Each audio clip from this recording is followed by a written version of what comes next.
વડોદરા શહેરના અટલાદરા વિસ્તારમાં પાણીની સમસ્યાએ ગંભીર સ્વરૂપ ધારણ કર્યું છે। કોઠી ફળિયામાં દૂષિત પાણી આવવાના કારણે સ્થાનિક લોકો ભારે પરેશાન બની ગયા છે। સ્થાનિકોના જણાવ્યા મુજબ છેલ્લા કેટલાય સમયથી તેઓ તંત્ર સમક્ષ વારંવાર રજૂઆતો કરી રહ્યા છે, છતાં પણ સમસ્યાનો કોઈ નિકાલ આવ્યો નથી। ગંદા અને દુર્ગંધયુક્ત પાણીના કારણે આરોગ્ય સંબંધિત ચિંતાઓ પણ વધી રહી છે, જેના કારણે લોકોમાં ભારે રોષ ફાટી નીકળ્યો છે। આ મુદ્દે સ્થાનિકોએ ભેગા મળી તંત્ર વિરુદ્ધ આક્રોશ વ્યક્ત કર્યો હતો અને ચૂંટણી બહિષ્કાર કરવાની ચીમકી પણ ઉચ્ચારી છે। રહીશોએ સ્પષ્ટ શબ્દોમાં કહ્યું કે પાણી નહીં તો વોટ નહીં। ચૂંટણી નજીક આવી રહી છે ત્યારે આ પ્રકારનો વિરોધ તંત્ર માટે ચિંતાનો વિષય બન્યો છે। સ્થાનિકોની માંગ છે કે તાત્કાલિક સ્વચ્છ અને પૂરતું પાણી ઉપલબ્ધ કરાવવામાં આવે, નહીં તો તેઓ પોતાના મતાધિકારનો ઉપયોગ નહીં કરે। ભાજપના હોય, કોંગ્રેસના હોય, જે હોય એના આવે આપણે આ પાણી પીવે પછી અમે પીએ આ પાણી નકર આ હલ્લો તો થશે ને થશે અને પછી કોઈને નહીં બેહવા દઈએ અમે પર્યાવરણ નહીં આવે કારણ કે આ છેલ્લા 15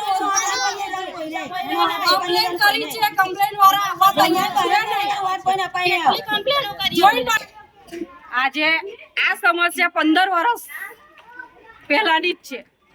માનો કે 15 વર્ષ પહેલા લાઈન બદલાઈ, અમારે લાઈન બદલી ખરી, પણ પાણી એટલું દૂષિત ને એટલું ખરાબ આવે છે, પીવા લાયક તો છે જ નહીં, અત્યારે જોવા લાયક નથી, એને સૂંઘવા લાયક બી નથી પાણી।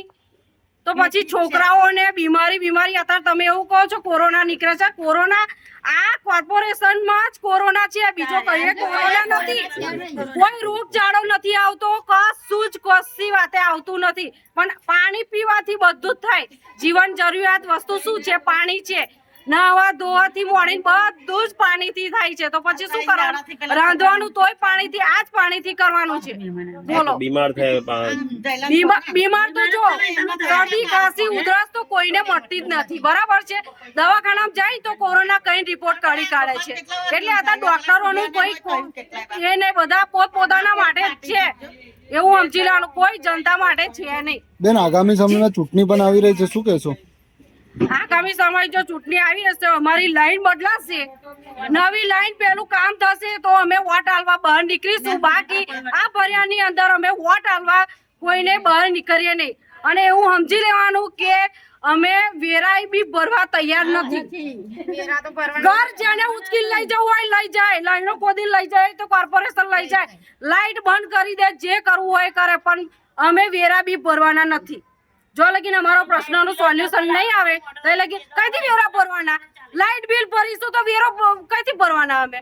એટલે આ સમસ્યાનો હલ પાણી જ છે।